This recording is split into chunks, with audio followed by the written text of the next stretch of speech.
jours qui constituent les histoires racontées par les gens d'ici. Bonjour à tous, je suis aujourd'hui en compagnie de Laurent Baquer, qu'on ne présente plus. Il est chef de cuisine, c'est un chef étoilé, même s'il a rendu son étoile. Il aime la cuisine moderne, saine, respectueuse des saisons et des produits locaux. Il a eu un restaurant à Rostronin qui était étoilé, bien évidemment. Puis on le connaît bien à Carhaix et à Quimper, il faut bien le dire, Laurent aussi, avec les bocaux, hein, vous savez, c'est ce qui se mange dans les bocaux, donc c'est une belle notoriété. Alors, bonjour chef ou bonjour Laurent? Bonjour. Je vous appelle comment? Bonjour Laurent. Alors, merci de nous recevoir chez vous ici à Carhaix, cette idée de préparer des petits plats mijotés, élaborés, structurés dans des bocaux, c'est finalement assez astucieux pour un chef étoilé. Quelle audace, c'est une provocation, c'était montrer une rupture, c'était quoi l'idée? Ah non, c'était rien à voir avec ça, il n'y avait pas de rupture. En fait, à l'époque, j'avais le restaurant étoilé et on avait deux types de restauration, la restauration étoilée et la restauration bistronomique. Et seulement, c'était la même équipe qui faisait les deux. Et du coup, pendant les services, on se retrouvait à aller très très vite pour certaines choses, certaines préparations, le menu bistrot, et beaucoup plus lentement pour un menu gastronomique. Il a fallu que je trouve une alternative et j'ai commencé à cuisiner dans les bocaux tout simplement pour gagner du temps. Et à partir de là, l'idée est venue de développer le concept. D'accord. Puis finalement, Laurent, avec le confinement, vous étiez probablement l'établissement de France le plus préparé à cette crise sanitaire. Les bocaux étaient prêts. Vous avez dû en prêter à vos collègues. Ouais, c'est vrai que les bocaux étaient prêts et mon équipe était prête. Les équipes de vente étaient prêtes, puisque de la vente à emporter, on en fait tous les jours. Ouais. Ça fait partie de notre concept. Donc c'est vrai qu'on a eu un petit avantage par rapport à certains. Parce que c'est vrai que ce n'est pas évident pour des restaurateurs qui reçoivent chez eux, du jour au lendemain, de faire de la restauration à emporter. Ça ne s'improvise pas non plus comme ça. En tout cas, c'est une excellente idée, ça c'est évident. Merci. Alors dis donc, vous dites, ou bien j'ai lu, Laurent, que vous êtes autodidacte.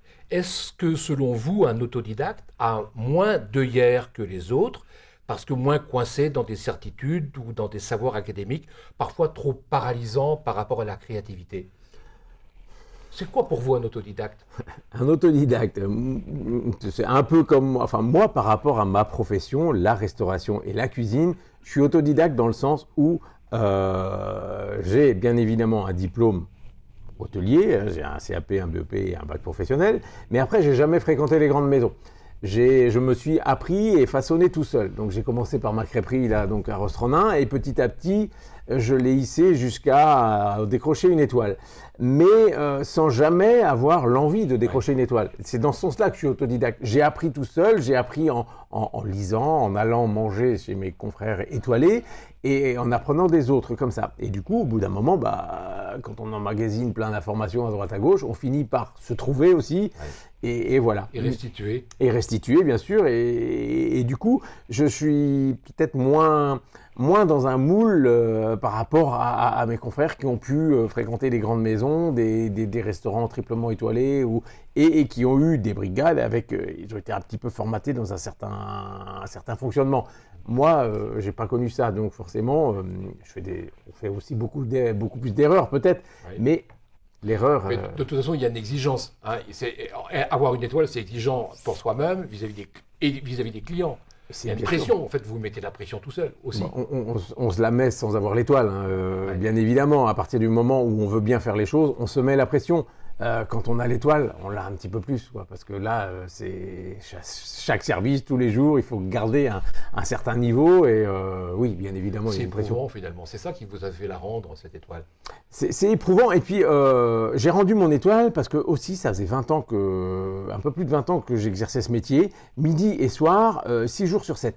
Et à un moment, c'est un peu pesant. Et parallèlement à ça, on a développé le concept de la cantine des chefs, donc la cuisine dans les bocaux, avec un service que le midi, pas le soir. L'un dans l'autre, la balance, elle a pesé, on s'est dit, allez, on change de vie. Donc, je disais tout à l'heure, mais pour plaisanter, parce que c'est mon style, finalement, vous êtes devenu un fonctionnaire de la restauration. Complètement. Voilà. Complètement. Et content de l'être. Ah bah ouais, très fier. Alors là, oui, je suis fier d'être fonctionnaire de la restauration.